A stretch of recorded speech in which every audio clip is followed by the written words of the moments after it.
It's 2 a.m. and you haven't slept again. Your mind is racing from work, family, life, and now the ringing in your ears is screaming louder than ever. You think, why is this happening now? Why won't it stop? If that sounds familiar, you're not alone. For millions of people with tinnitus, stress doesn't just make life harder, it turns up the volume on the one sound they can't escape. I'm Dr. Layne Garrett, founder of Timpanogos Hearing and Tinnitus in Utah, and in this video, I'm going to break down the science that explains it and what's happening inside your brain and body when stress spikes. Most importantly, I'll share practical, evidence-based techniques to help you break that cycle and regain a sense of control.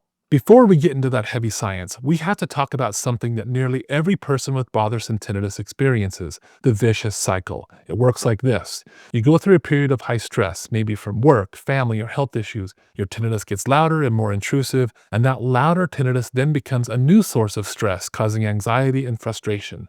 This new stress, in turn, fuels the tinnitus even more, making it louder still. It's a relentless feedback loop that can leave you feeling trapped and helpless. I've seen this cycle play out in so many patients, and I've noticed it in myself too. See, I have tinnitus, but most of the time I don't even notice it.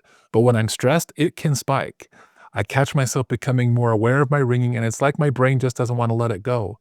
That's when I know I need to reset. Many people call their tinnitus a stress barometer. They just know that when life gets tough, the ringing will ramp up, adding another layer of burden to an already stressful time. But why does this happen? Why does your hearing system seem to respond so directly to your emotional state? It all comes down to your body's basic survival wiring, starting with a system you've probably heard of, the fight or flight response. This isn't just a psychological feeling, it's a flood of powerful hormones and chemical changes that directly influence your hearing pathways. So let's look at the three main ways that science shows how stress can physically make tinnitus feel worse.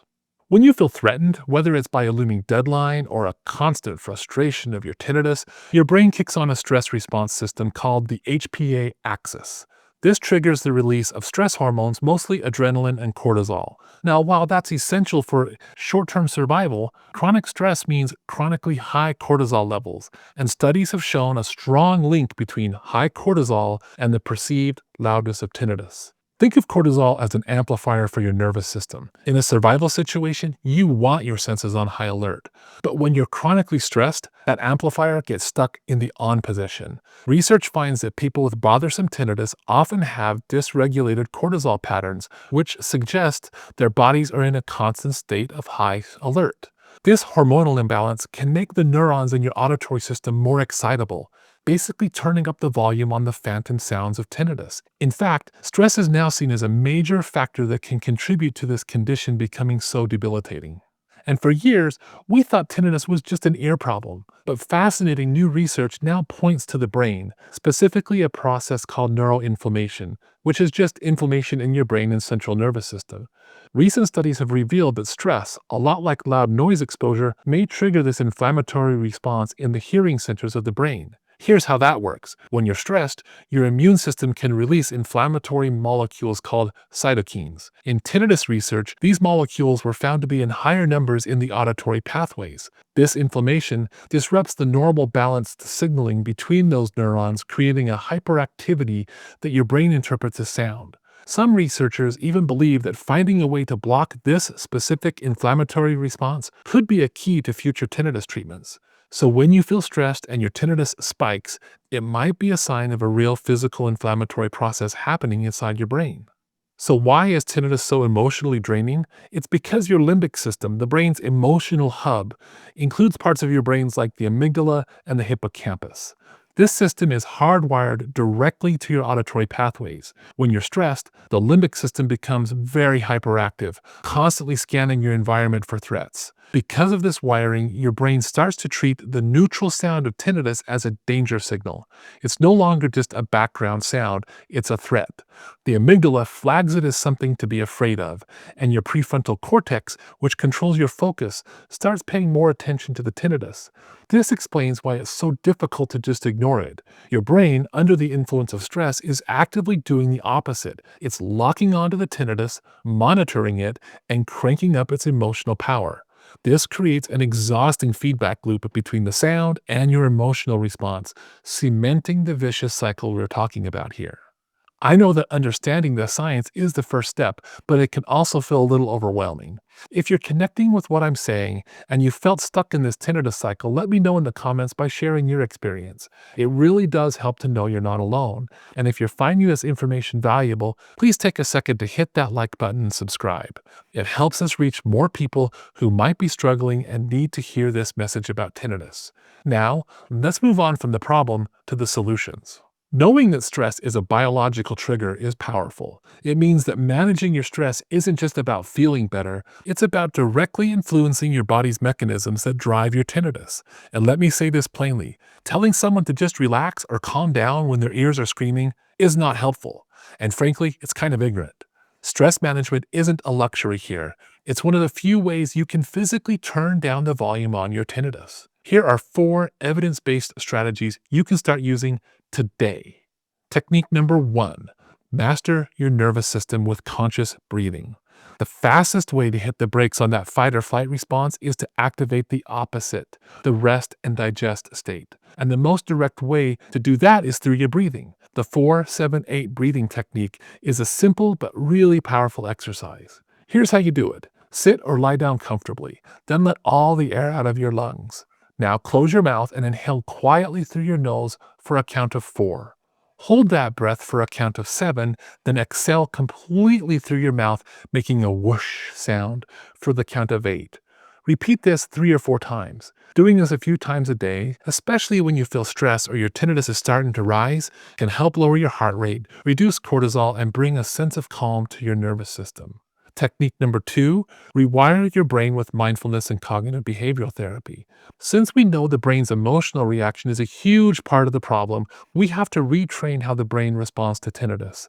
This is where techniques from mindfulness-based stress reduction and cognitive behavioral therapy are incredibly effective.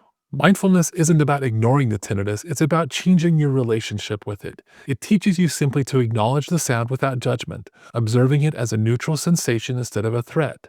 This practice has been shown to improve the brain's attention networks, giving you more control over where you're directing your focus.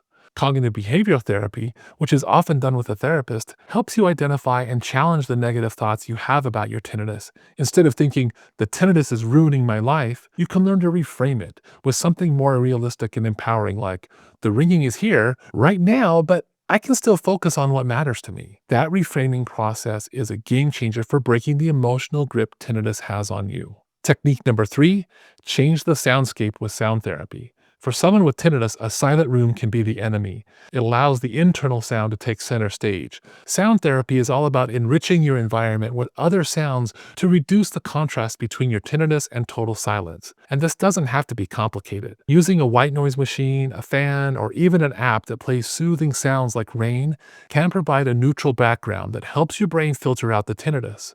For some people, hearing aids with built-in sound generators are life-changing because they not only help mask the tinnitus, but also amplify the outside sounds you want to hear, giving your brain something better to focus on. The goal isn't to drown out the ringing, but to help it blend into the background until it becomes less noticeable and less threatening. Technique number 4, building a foundation of healthy lifestyle habits. Never, ever underestimate the power of basic healthy habits. Regular physical exercise is a fantastic stress reliever. It boosts endorphins and just makes you feel better. You don't need to go run a marathon. Even a daily walk can make a huge difference. Your diet can also play a role. Things like too much caffeine, salt, or alcohol can make tinnitus worse for some people because it can affect blood flow and neural activity. And finally, making sleep a priority is non-negotiable. Stress and tinnitus both wreck your sleep, which in turn makes both of them worse.